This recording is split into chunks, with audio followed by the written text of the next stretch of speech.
okay to all the brothers, man. We got a good story time tonight, man. So make sure you brothers like and subscribe, because none of my story times are monetized, but I do it for the brothers. I'm gonna try to talk different on this, but I'm gonna try to keep this one monetized. So look, you know, in the West, man, men sometimes put women on a pedestal. That's just how our cultures are raised. We look at women with like sugars and spices and everything nicest. That's just how we look at women, but never put a woman on a pedestal, man. They are no different than we are, man. They want sex like we want it. They do different things. So I'm gonna give you a story time about how I got broke out of looking at women in that way, because I used to look at women too like that. So now, believe me, I don't look at them as being any higher than anybody else. So let's get with this story. So look, I ended up selling my house, and so my kids were gone. They all going to college. So I decided to go move into an apartment. And in the apartment complex, man, you had a lot of single women, and plenty of them. And just one I would see all the time going to the mailbox.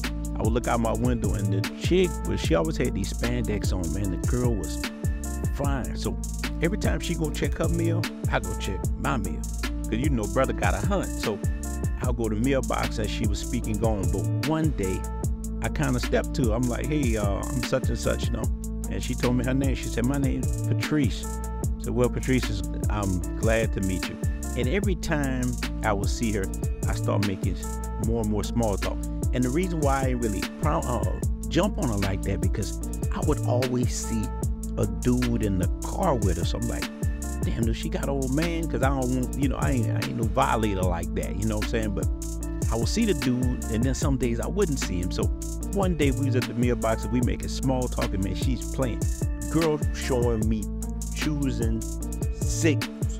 And I tell you guys, when I really like a person, I start hearing that song, man. Start hearing that. Out the boards, all this love is for you. And I'm like, man, I'm digging her a little bit, because let me tell you, man, I like women to look a certain kind of way, man. I love a woman to have her own hair blowing on her back, and she looked like that, and the chick was curvy, spandex always popping. She always had these body shirts on, because all she did was work out. So I ain't, wow, I'm feeling her. So I stepped to her. I'm like, look, hey, because with me, when I step to a woman most time, I always ask them, can we go get some coffee, or can we go, I got a little spot I will bring women to in Louisiana. It's a cigar place, but they sell liquor.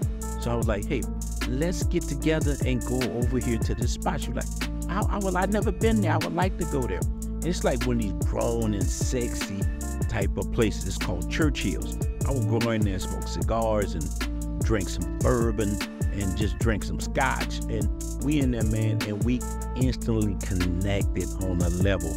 And I'm feeling the woman. She's telling me a lot about her. Come to find out, she was a nurse. She made really good money. She was doing good. And here's the thing.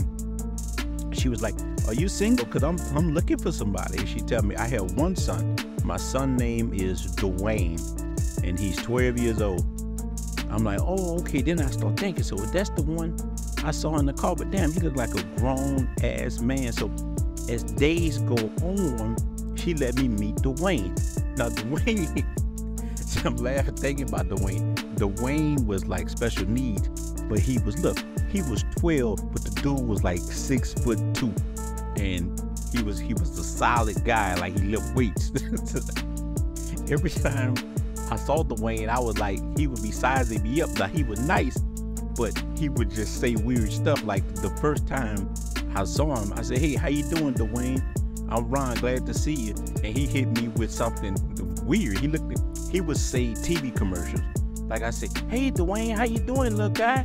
Now I'm saying, little guy, I'm 6 foot, he bigger than me. And I said, hey, how you doing, little guy, how you feeling? He looked at me and said, dogs don't know, it's bacon. So I started letting him say, Dwayne, shut up, stop talking about those commercials. So we started getting together all the time, and I started bringing him chicken nuggets.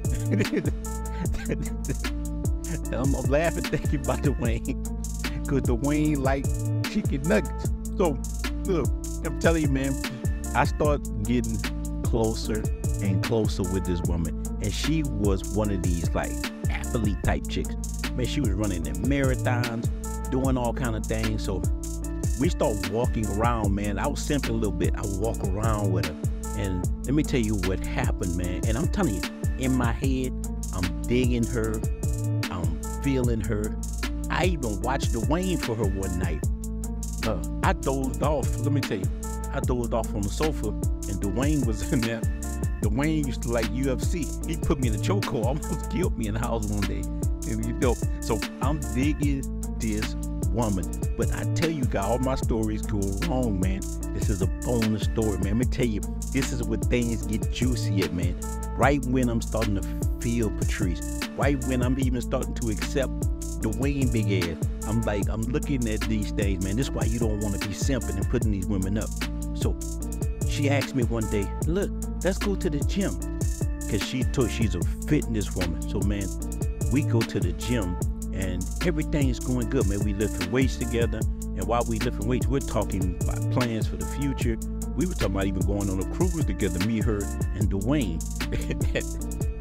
Every time I think about Dwayne, I laugh, man, because he was so big, and this cat would just eat like peanut butter and peppermints all day. He was solid, big old dude, but he was just 12.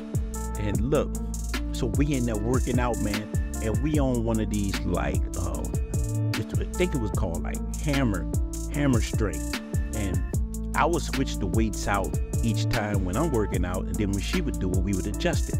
So the conversation is getting so deep. We're talking about politics and stuff. We didn't switch it back.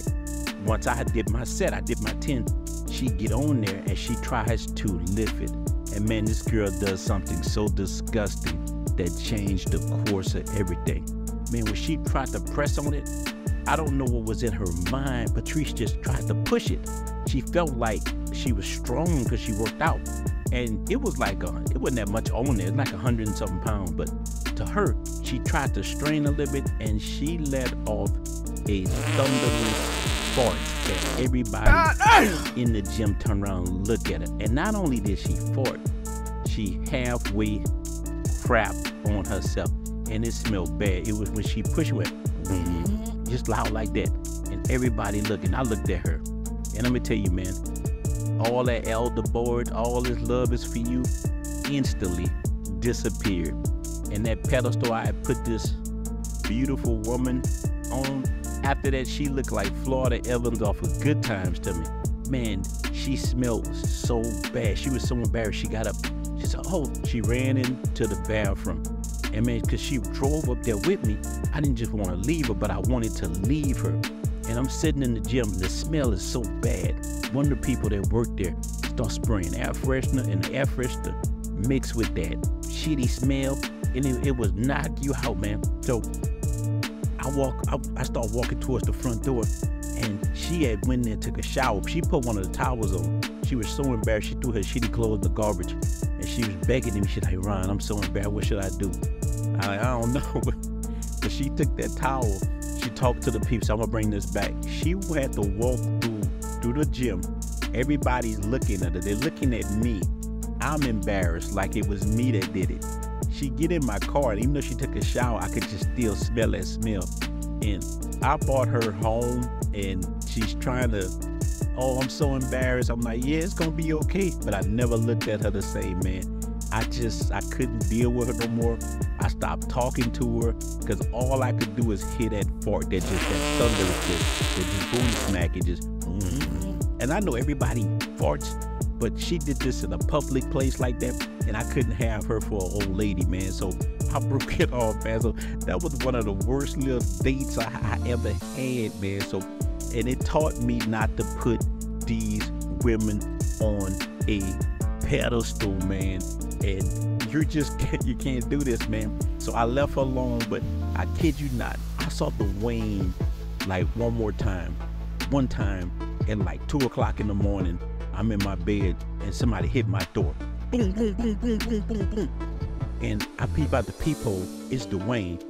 And I opened the door, and what he told me was nuggets.